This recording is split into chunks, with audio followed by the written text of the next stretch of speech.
again silenced her haters without saying a word. The liberals, the mainstream media and all the people who hate on the First Lady no matter what blasted her the morning when she decided to wear heels on her way down to Texas. Melania together with the president went over there to help the victims of the water flood, not to be judged for the clothing she wears. People in Texas and Houston lost homes, lost everything they built, and people dare to talk about shoes. This is another proof how much they are actually ignorant. The First Lady never addresses directly the rumors. She is silencing the media with something totally else. For the second time around, her and the president traveled to Texas to meet with Governor Greg Abbott to discuss a Hurricane Harvey relief strategy. To the left's disgust, Melania boarded the plane to Texas wearing stilettos once again, reports Idr. What seemed like the entire internet blew up in abhorrence, claiming she was out of touch with the victims, only to find out she changed into tennis shoes once she landed in Texas.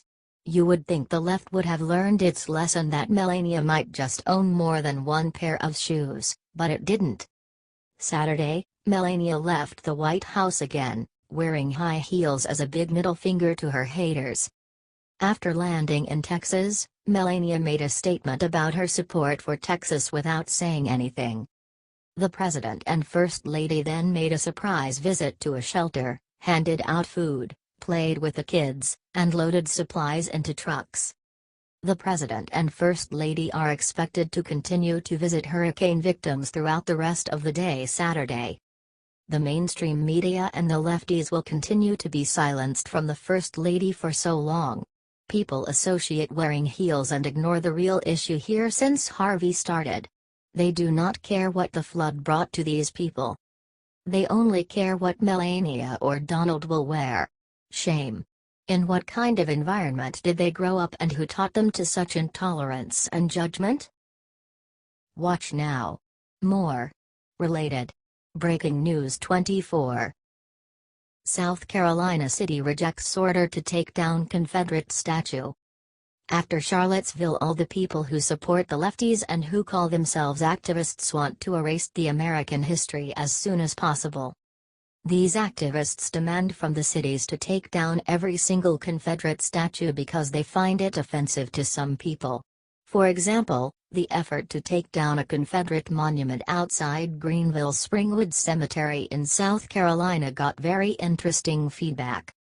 On Friday, the city refused the activists' demand to take it down and added that their request is basically impossible. Western Journalism reports that Travis Green, president of Fighting Injustice Together, FIT, said his group wants the statue demolished because of its racist premises. "We feel like it is a symbol of oppression for African Americans here," said Green, who admitted he did not know the statue existed until recently. The monument was erected in 1891, and stood on Main Street until being moved to the cemetery in 1923. At the time, one of the reasons used to justify the move was the transition to automobiles, which made the statue a traffic hazard. The monument now stands near the graves of about 80 unknown Confederate soldiers. Bruce Wilson, the founder and CEO of FIT, had formally asked for the statue to come down. The city officially responded on Friday in a letter from City Attorney Michael Pitts. The letter read as follows, adds Western Journalism. Dear Mr. Wilson, I have been provided with a copy of your August 20, 2017 correspondence to the Greenville City Council. I write in my capacity as the city attorney solely to clarify the facts and law surrounding this important issue for our community. The Confederate statue is located in a public plaza adjacent to the Springwood Cemetery. While not integrated into the cemetery itself, it nevertheless sits on property that is part of the cemetery, the parcels of which have been assembled over the years by various conveyances of property. The city does maintain the plaza as it does all such public places. It is my understanding the statue itself requires no ongoing maintenance. The statue is not privately owned. It was the subject of a 1924 lawsuit where the South Carolina Supreme Court recognized the statue as public property. Grady v.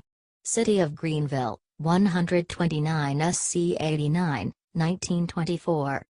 The statue is a war monument or memorial covered under Section 10-165 of the South Carolina Code of Laws, commonly known as the Heritage Act. The Act provides as follows. A. No Revolutionary War, War of 1812, Mexican War, War between the States, Spanish-American War, World War I, World War II, Korean War, Vietnam War, Persian Gulf War, Native American, or African American history monuments or memorials erected on public property of the state or any of its political subdivisions may be relocated, removed, disturbed, or altered.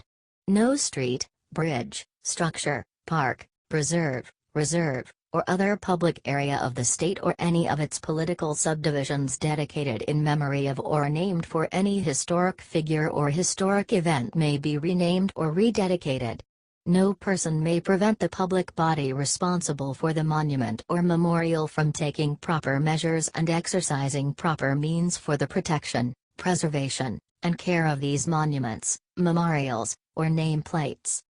B. The provisions of this section may only be amended or repealed upon passage of an act which has received a two-thirds vote on the third reading of the bill in each branch of the General Assembly. In light of the act, the statue may not be moved or otherwise relocated. Nor may it be covered as that would constitute disturbing and/or altering the statue, which is also prohibited. The provisions of the act may not be repealed or amended by a two-thirds vote of the South Carolina General Assembly on third reading. This letter strictly addresses the legal issues raised by the Heritage Act and does not reflect or address any council member's opinion concerning the appropriateness of the monument or its location. If you have any questions about the city's legal position, I would be delighted to address them. Wonder what was their response? Well, the activists said that Greenville may won the battle but not the war. We'll see about that. The statues are part of the American history and the American history should never be erased. Watch now. More. Related. Breaking News 24. Miss Blow Up the White House aka Madonna has left America. Remember Madonna? Yeah, nobody really cares about her anymore, I know. She's mostly known for saying Bats T things like blow up the White House and ranting incoherently about Trump. Well, I've got some good news for you, Madonna has finally left America. It seems Madonna's plan to perform oral sex on any guy who voted for Hillary Clinton didn't pan out, so now she's following her dreams in other ways. The former pop star says she is now living in Portugal, according to a report from Breitbart. She announced the news on Instagram, saying I used to be a basket case but now I live in Lisbon. Used to be? Madonna, who is 59, says the energy in Portugal is energizing and inspiring her. She wants to conquer the world from a new vantage point. She is working on new music and a film called Loved. The film will be based on the novel The Impossible Lives of Greta Wells about a woman who starts time traveling after getting electroshock therapy. Now I don't know about time travel, because I wouldn't trust Madonna with that level of responsibility, but she could probably use some of the electroshock. Just saying. Oh, did I mention this? Put on your peace-eye hat and relive the memories. Don't cry for me, America. Oh. We won't Madonna, we won't. Watch now. More. Related. Breaking News 24. Lights Out Hollywood's box office sales just hit 25-year lows. Even before this Labor Day weekend becomes a disastrous one for Hollywood, the 2017 box office in the U.S. is looking bad. It is 6.3% behind 2016. Lagging behind the last few years. If you add in inflation, those figures are even worse. Let's look at 2012. In 2012, average tickets cost $7.96. Today it is nearly $1 more, and still the revenue is even lower than initially thought. Advertisement. With no apparent faith in their own product, This is the first Labor Day in 25 years where a new title has not been released on more than 1,000 screens. Over this weekend last year, the box office hauled in nearly $130 million. This year will do about a third of that. The attendance over the summer has been at a 25-year low. Granted, summer doesn't end for a few weeks, it won't beat 2016. Hollywood has had bad years before and it was not the end of the world. This year feels different, like we have crossed a Rubicon. Investors appear to agree. Advertisement. We begin with the fact that some 15 years ago, the movie business stopped being a growth business. While revenues have increased a bit, admissions have remained stagnant. Those revenues were boosted through premium-priced gimmicks like 3D and IMAX. Let's be real, the reason they are struggling is the fact that they are shelling out a bad product, and when you shell out a bad product, you can't be political and combative in the public eye. One can argue that the worldwide box office has opened up considerably, and while true, entry into that market is an insanely expensive gamble, meaning a CGI'd franchise film, $250 $350 million entrance fee when you account for production and promotion costs. Moreover, after exhibitors take their cut, a movie has to gross a little more than twice its budget just to break even. What do you think of this fallout at the Hollywood box office? Watch now. More. Related. Breaking News 24. As Trump's help out in Harvey, the internet is asking a vital question about the Obamas. President Trump and First Lady Melania took another trip to Texas according to IJR. Now that some of the floodwaters have subsided.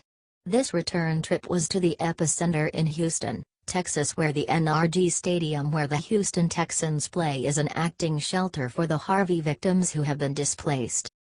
Someone thought they were funny. This is the kind of work you look for from the President of the United States. Barack Obama was nothing like this. His wife didn't even show up at the aftermath of Hurricane Sandy's damage. This is how you lead a country. At the shelter, a little girl came running up to President Trump, and he gave her a kiss. Later, President Trump and First Lady Melania Trump took time to hand-deliver boxes of food aid for Hurricane Harvey victims. Advertisement. It's good exercise, the president said, while loading boxes into a truck near a church. Houston, Texas is going to take years to recover after a storm of this magnitude. The best part of this is all the time President Trump took to be in pictures with the victims, and this was while he was on break from loading boxes to help the victims recover. The president is beating liberals every step of the way. How many liberal politicians did you see in those pictures and videos? Oh yeah, that's right, they aren't practicing what they preach. They're too busy being upset about Melania wearing heels again. After all is said and done, as might have been predicted, the president will leave Texas with plenty of memorable exchanges with Harvey victims. Let that be a lesson to the left on the danger of politicizing national disasters. What do you think about this? Do you believe that any liberals will bash him after this? Of course they will. They are never satisfied with anything. Where were the Obamas? Share this story and the good news of President Trump putting America first.